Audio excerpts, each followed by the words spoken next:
دنیا میں قدردان نہیں ملتے، قدریں مرنے کے بعد ہوتی ہیں۔ خدا کی قسم، ہم کہتے ہیں ہم توحید پرست ہیں، ہم مردہ پرست ہیں۔ مردہ مرنے والوں کو پوچھتے ہیں، زندہ کو نہیں جانتے۔ زندہ کے اندر ہمیں خامیاں ہی نظر آتی ہیں، زندے کے اندر ہمیں غلطیاں ہی نظر آتی ہیں۔ بندہ سولی پہ بھی چڑھ جائے، کہتے چنگی طرح سے نہیں نہ چڑھیا، ہمیں بھی کوئی گڑبڑ ہے، جیل ہی چڑھے، کوئی چکر ہے چکر۔ اتنا کرنے سے کون سا فرق پڑتا ہے؟ بس مرنے کی دیر ہے، پھر ہاتھ ملتے ہیں، اوہو یار کیسا آدمی چلا گیا۔ جھنگ والوں آپ سچ بتاؤ، مولانا حق نواز جھنگوی کی زندگی میں ہمیں اتنی قدر تھی کہ وہ آدمی کیا ہے؟ نہیں۔ زندگی میں کیا قدر تھی؟ وہ شخص تنہا جیل میں جاتا تھا، تنہا ہی رہا ہو کر گھر میں آ جاتا تھا۔ آج دنیا سے پوچھو کہ حق نواز کون ہے؟ اور جھنگ والوں یہ بتاؤ، مولانا ضیاء الرحمان فاروقی کی ہم نے قدر کی؟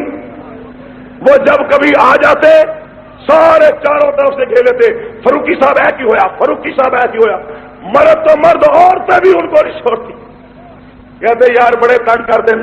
میں نے کہا آپ کا مزاج ہی ایسا ہے، ہر بچہ بھی آپ سے پیار کرتا ہے، شکوے بھی کرتا ہے، لیکن جاؤ چراغ رخ زیبا لے کر جو کرتے تھے فاروقی شہید نے مربع بنا لیے، کہتے تھے نا، بولو بولو کہتے تھے نا، اب دکھاؤ مربع کہاں ہیں؟ فیکٹریاں بنا لی، دکھاؤ فیکٹریاں کہاں ہیں؟ مرغی خانے بنا لیے، دکھاؤ مرغی خانے کہاں ہیں؟ اور فاروقی کا جنازہ اٹھا، اس کے بچوں کے پاس جو مکان تھا وہ بھی اپنا ذاتی نہیں تھا، وہ بھی ذاتی نہیں تھا۔ اب جماعت کے ساتھیوں نے، لوگوں نے کچھ کرنے کے بعد ان کے بچوں کو مکان بنا کر دیا ہے، ورنہ اس کا جنازہ اٹھا تو بچوں کے سر پر اپنے مکان کی چھت بھی تھی۔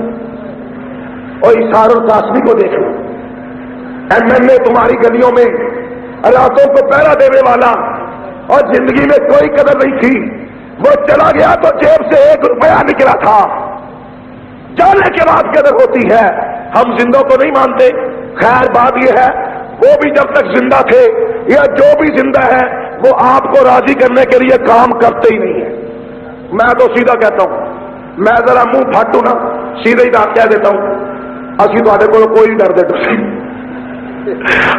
بات ہے، میں تو کہوں میں آپ سے ڈرتا ہوں، اگر میں کہوں میں آپ سے ڈرتا ہوں تو میں تو مشرک ہو جاؤں گا، اور میں نہیں ڈرتا کسی سے، نہ جنرل تو ڈرتے نہ کرنل تو ڈرتے، کسی سے نہیں ڈرتے، ڈرتے ہیں تو اس ایک ذات، زور سے بولو، زور سے بولو، جو حق سمجھتا ہوں کر کے چلوں گا، جو صحیح ہے کہہ جاؤں گا، چاہے کسی کے سینے میں لگے، چاہے کسی کے دماغ میں آئے، چاہے نہ لگے، جو حق ہے وہ کہیں گے انشاءاللہ۔